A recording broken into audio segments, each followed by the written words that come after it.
news, we have Ant-Man and the Wasp has begun principal photography, which means the movie has officially begun filming. The synopsis was also revealed and states, in the aftermath of Captain America Civil War, Scott Lang balances being both a superhero and a father. Hope Van Dyne and Dr. Hank Pym present an urgent new mission that finds the Ant-Man fighting alongside the Wasp to uncover secrets from their past. This film is scheduled for release July of 2018, which is after Avengers Infinity War in May and Black Panther in February. Now, for me, I was pretty excited when I saw the news drop on Twitter that we're finally in production for this film. The two things that surprised me the most, A, we're getting 3 movies back to back to back in 2018 from Marvel. That's incredible. I mean, we've typically had to wait like a 6-month period, but they're going to go February, May, then July. That's craziness. And then the next one, I believe, is Captain America in 2019 in March. So then we've got some time to breathe there, but I was blown away that we're getting 3 movies, 2 months, just boom, boom, boom. Like, that's craziness. Also, I'm curious as to about if Avengers Infinity War ends and then we jump back in time to Ant-Man, because Ant-Man's going to be right after Captain America Civil War. Like, are we taking a complete breather from the saga?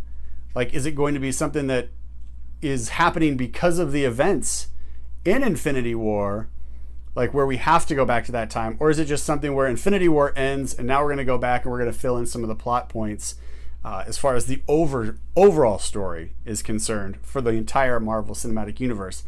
I really don't know. I was just blown away that, not that they were starting production, I was really happy about that, but that we're getting 3 movies, boom, boom, boom, and then blah, we're jumping back in time, and here we are post Civil War. Now, I'm curious to see kind of what happens with the Ant-Man story, because at the end of Ant-Man, which I enjoyed, we saw that the Wasp has a new suit, which I thought was pretty cool. So I'm looking forward to seeing that and curious to see how they work those 2 people together with the shrinking and the growing and normal size. So that could be fun. Also, Michelle Pfeiffer coming back. I'm curious to see how she's going to play into things as Dr. Pym's wife, because we were told almost at the very beginning of Ant-Man that she went missing. So how does she get back? What's going on there? I'm pretty excited to see it. So we'll just have to keep our eyes open as far as that story is concerned, and we get to look forward to additional little bits of news and photos and videos as we get closer to that release.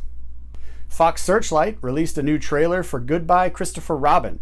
This film is scheduled for release in October of this year and is about Arthur A. Milne and the creation of Winnie the Pooh stories inspired by his son C.R. Milne.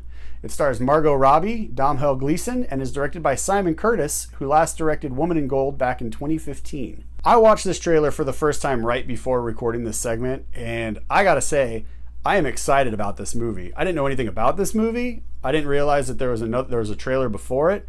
I hadn't really heard anything about it. So to know that it's been slipping past my radar this entire time with a release date coming up this year, big surprise for me today while I was enjoying my morning coffee. So can't wait to see this. When I was watching the trailer, which I put in the show notes below so you can check that link out, I definitely recommend it. One of my favorite films of all time stars Johnny Depp, and it's Finding Neverland. And it's the story about how the story of Peter Pan came to be and what the author went through to create that story, the characters, the worlds, everything else. And I think it might be Johnny Depp's best performance to this day. I love Finding Neverland. It's on my list of movies I watch at least once a year. It's just such a good story with great characters and real emotional depth that just pulls you in such a great way that you're just staring at the screen going, what's going to happen next? What's going to happen next? And I definitely recommend you check out Finding Neverland if you haven't. It's been out for a while, so you should be able to find it on any VOD service or, any Redbox, DVD, Blu-ray. You should be able to pick it up pretty affordable, pretty cheap. Go to a used bookstore, support local. You can probably get it used there for a couple bucks. Definitely recommend it. Finding Neverland starring Johnny Depp. Check it out. But this movie, Goodbye Christopher Robin, the feel of it was very similar to what I got from Finding Neverland. And so because of that, because it harkens back and reminds me of those feelings that I get when I watch Finding Neverland, I can't wait. I'm super excited, and I hope you guys will enjoy the trailer. All right, Paramount announced that John Cena will be joining the cast of the new Transformer Bumblebee movie along with Haley Steinfeld, whose last film was Edge of 17 back in 2016. Now, I'm a big fan of Haley Steinfeld. She blew me away in Edge of 17. I thought that was a great film, one of my favorite films of last year, so definitely check that out. My review is on my WordPress, Bernansky's blog. If you want to read that, you can, but going right now, before you even jump back to that page, I definitely recommend you check out Edge of 17. And then also, her performance in True Grit was really, really good too. So she's had 2 movies where I just sat back and went, this is a very talented actor.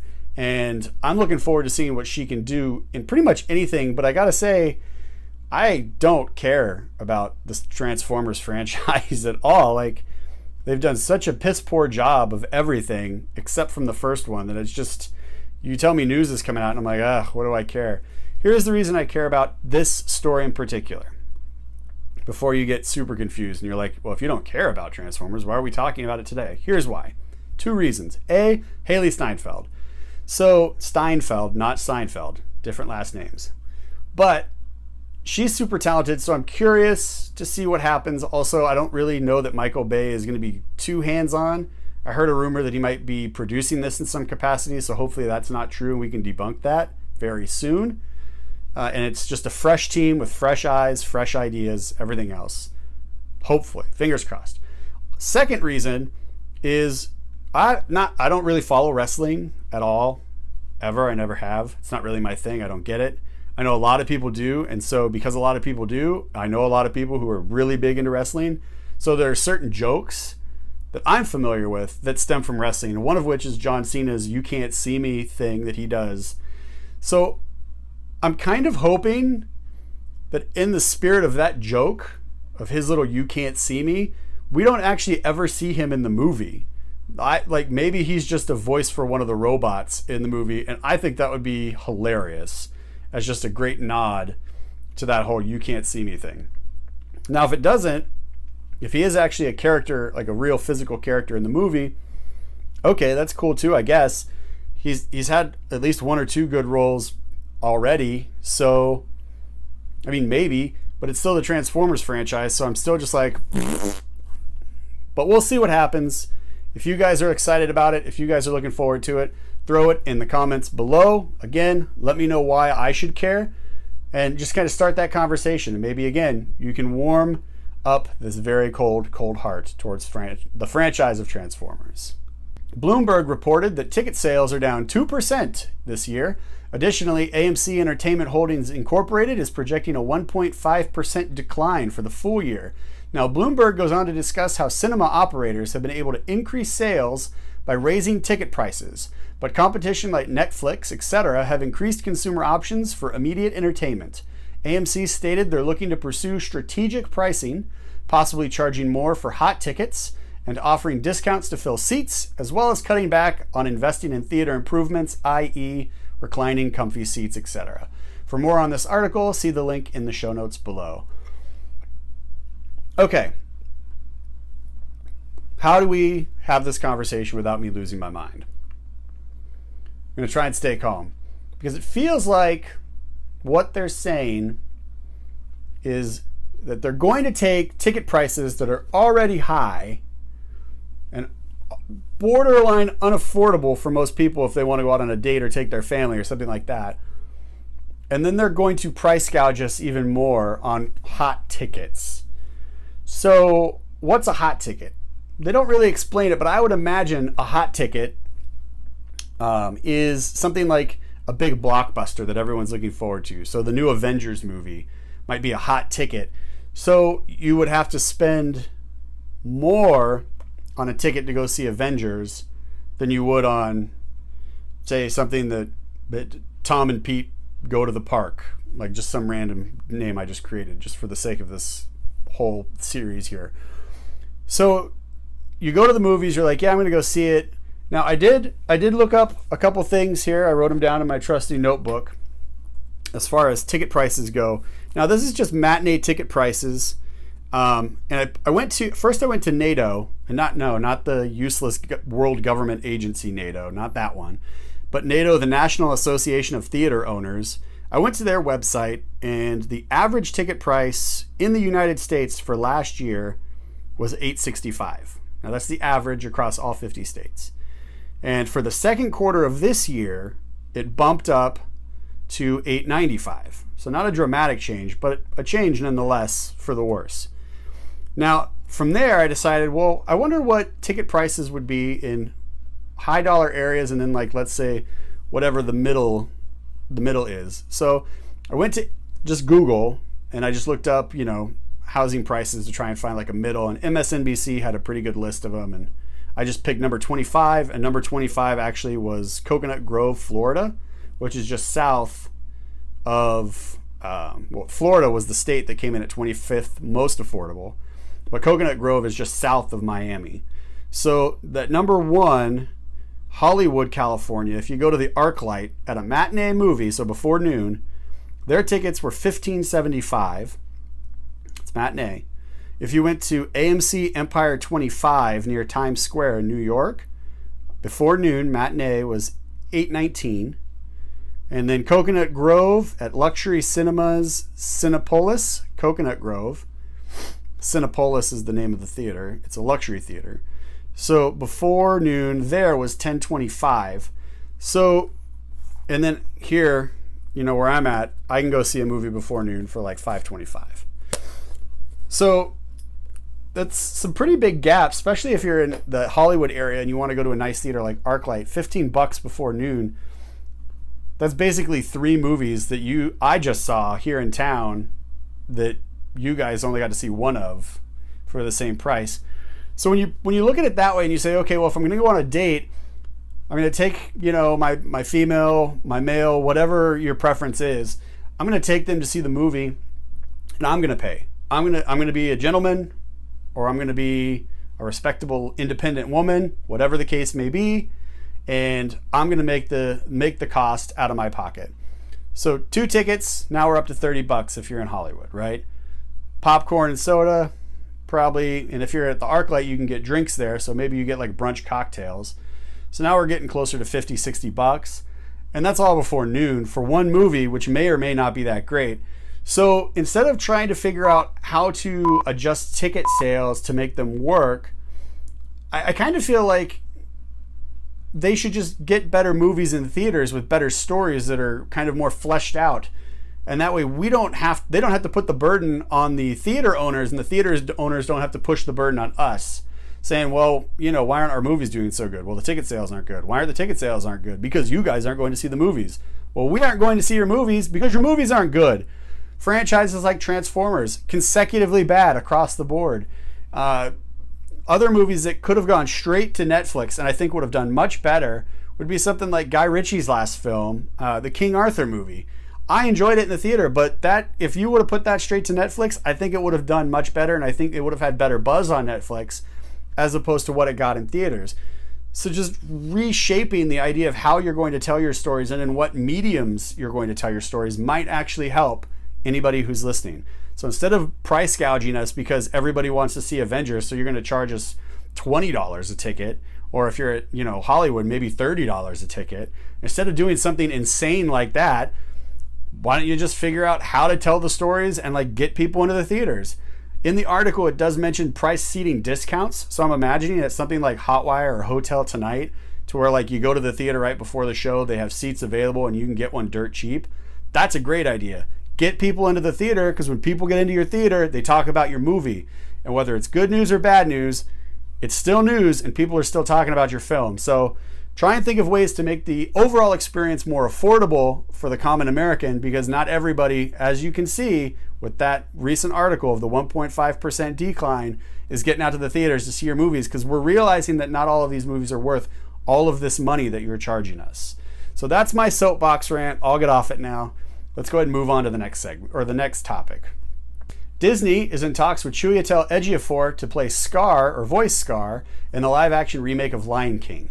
Additionally, live-action Aladdin casting is beginning to take shape in a way that paints a possible portrait of what we can expect from this Guy Ritchie Disney film, with Mena Massoud as Aladdin, Naomi Scott as Jasmine, Marwan Kenzari as Jafar, and Will Smith as the genie.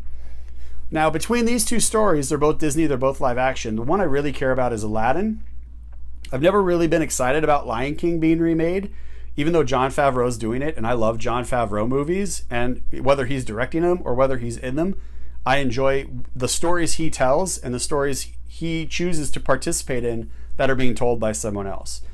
So I was like, oh, cool, Jon Favreau's doing another movie. Wait, why is he doing Lion King? He just did The Jungle Book. It's the same concept, animals talking. So for me, I'm like, well, I'm going to go see it. It's Lion King, it's Jon Favreau. But I'm not really excited because you already blew my socks off with Jungle Book. And that movie was incredible, and the CGI was gorgeous in that movie, considering almost everything was green screen, shot in LA or Hollywood area, not in the jungles like the movie looks like, but actually in a soundstage in California. That's craziness. It looked gorgeous. So that's awesome, but we're doing it again?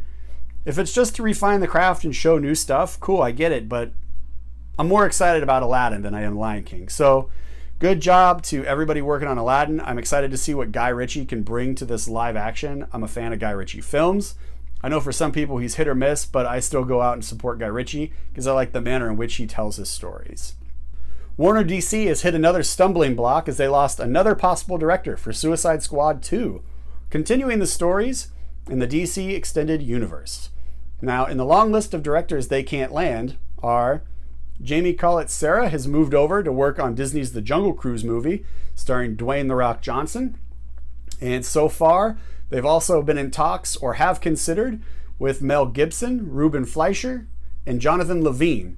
Now, while studios can search through as many directors as they want to find the best vision for their film, comments from Suicide director David Ayers at San Diego Comic-Con suggest that the involvement of Warner DC in these films might be the issue more than the directors themselves.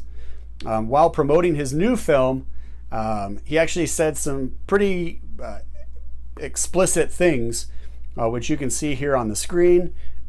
This is primarily a family show. My nieces and nephews, I have 4 of them. They're all under the age of 12. So I try and make sure that they can watch what Uncle Jeremy does.